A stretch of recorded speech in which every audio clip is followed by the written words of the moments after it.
my mom would hand me and my siblings our utensils in the center so that we could decide if we were right-handed or left-handed. My brother was always left-handed. My sister was always right-handed. I was both. I'd choose with my left and I'd reach with my right, and sometimes I'd grab that fork with both hands.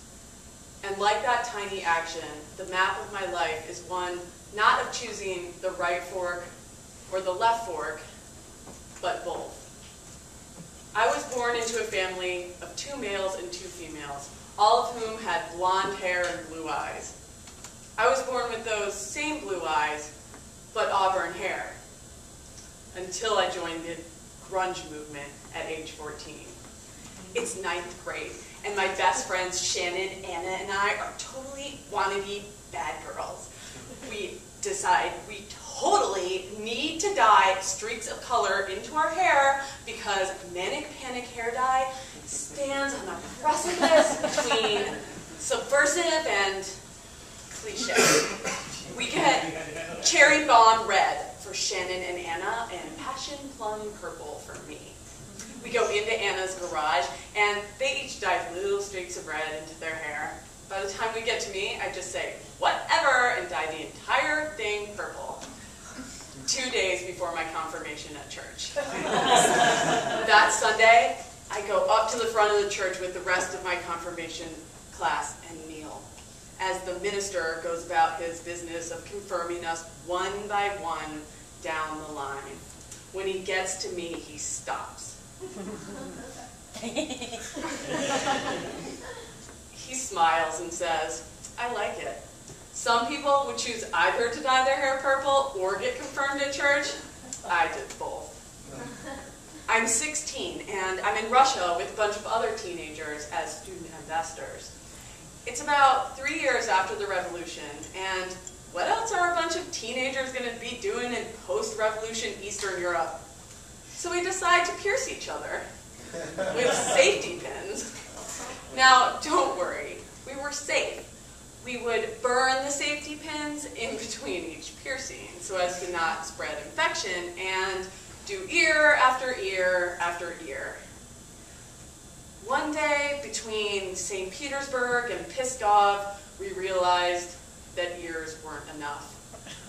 I don't know if it was the lack of sleep, the copious amounts of horse meat, or the tourist attractions full of gypsies and stacking dolls that got to us, but we decide to pierce my nose. My best friend, Malia, the resident piercer of the group, is commissioned the job. Now, at this time, there's no ice in all of the former Soviet Union, but luckily there's also no hot water.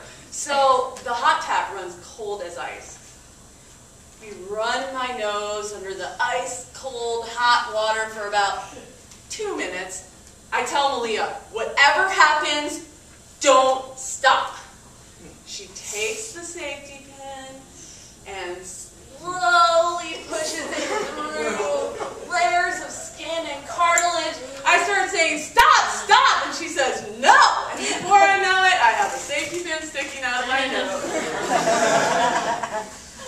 When I later realize that I'm in love with Malia, I often think back to that moment as the conception of my love for women in general and that woman in particular. A few weeks later, I returned home and my mom takes a look and I said, well, you said I would change. I'm about to start my MA and I live in LA and work as a stripper. Oh, exotic dancer in the least exotic bar in all of the valley. It is called the Classy Lady. And it is not appropriately named. And yeah, some people would either strip or go to grad school, but I did both. One day, I was dancing, and a man walked in with the most beautiful tattoos on his hands. He asked about my brand, and I asked about his tattoos, and we get to talking. It turns out that his tattoos are traditional Samoan hand-tapped tattoos, and he tells me about the process. See, there are bones of various widths in the shape of cones attached to the ends of pieces of bamboo. There are stretchers who gently stretch your skin, and the artist taps repeatedly on the bamboo, tapping the ink into your body. The design is based on your path, and you don't get to know the meaning until it's all over. I know, I have to do this. 2 years later, we finally make an appointment. The man, Peitama, and I are friends by then, and he designs a traditional body stripe for me. Over the next few weeks, over many appointments which total 14 hours, my path is tapped into my bone, into my body, from armpit to ankle. At the end, Peitama tells me that he doesn't want to go onto my foot because I'm not done yet. I need to get where I'm going, and then he'll finish it onto my foot. 2 years later, Peitama suffers a crippling stroke and complete kidney failure. I'm in Louisiana, getting my PhD, doing tons of cocaine. And yes, some people would stay up all night doing cocaine or stay up all night studying for their PhD. But I did both, and quite successfully, I might add. I tell him, you can have one of mine, in an almost half-joking way. But when he still doesn't have a kidney 3 years later, I go to get tested to see if I'm a match. There's a 6.5% chance that I'll be a match. On May 27, 2008, I donate my kidney to Peitama. He holds that kidney for 2 months exactly, but he gets an infection, and the tissue around the kidney is destroyed. So it's literally falling out of his body, and they have to remove it. Peitama is in a coma for 1 month, and then he dies. Is this the end of my map? I don't know, because it's not done yet. See, in my map, it's not the tattoos or the nose piercings or the purple hair that leaves the biggest mark.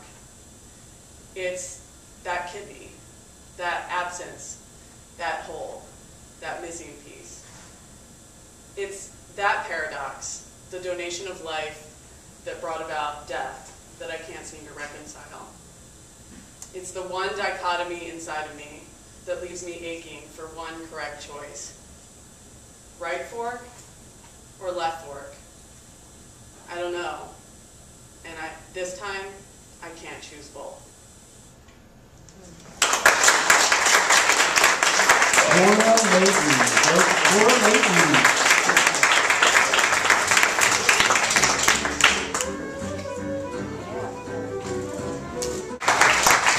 Folks, we're going to go right audience. Put your hands together for the cast. The entire cast, starting with Stephen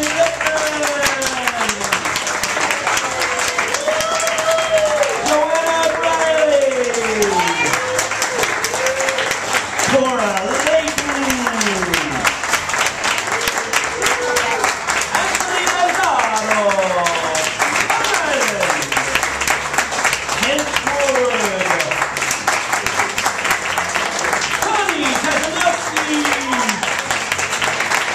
Carl Sanchez,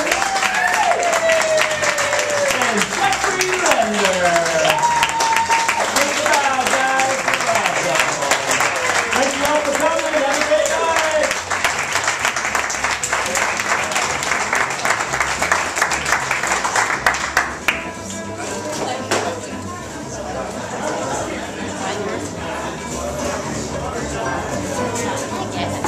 Thanks for coming out to the event, everybody. If you could please